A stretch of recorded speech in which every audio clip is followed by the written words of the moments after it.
Welcome back. I'm assuming your starter has reached its peak activity and you're excited to mix your leaven.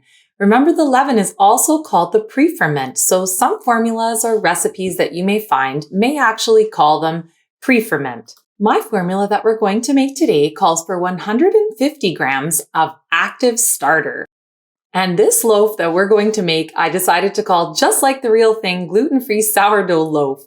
So this leaven calls for 150 grams of starter, and to that you're going to add 90 grams of water and 60 grams of brown rice flour and give it a really good mix.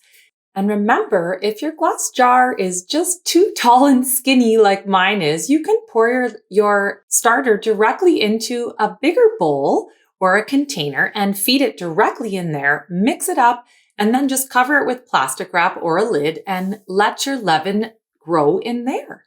So you do not have to mix it in the jar. You can do whatever you'd like.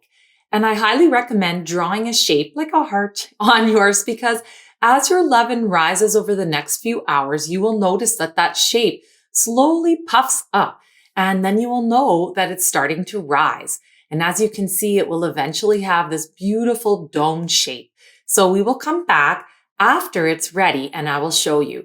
I also wanted to show you that you can use any type of starter to make this leaven.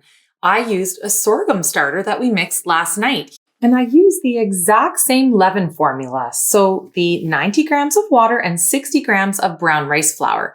So you do not need to use the same type of starter. As long as it's a gluten-free starter, you can use any one that you like. So if you have made your brown rice starter or your sorghum starter, it doesn't matter. You can use either. Now, I do like to mark when I made the leaven and the level that it starts at so that I know how much it's risen. And if you're running short on time or you just want to kickstart the process so you can get on with it, here's a great tip. Place your leaven into the oven.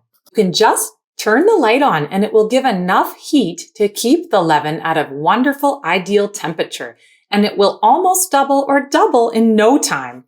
It usually takes between 2 to 4 hours for your leaven to reach its peak rise. So in the meantime, head on over to the next video where we're going to learn to make our soaker and our gel, the next two components in making our gluten-free sourdough. We'll see you there.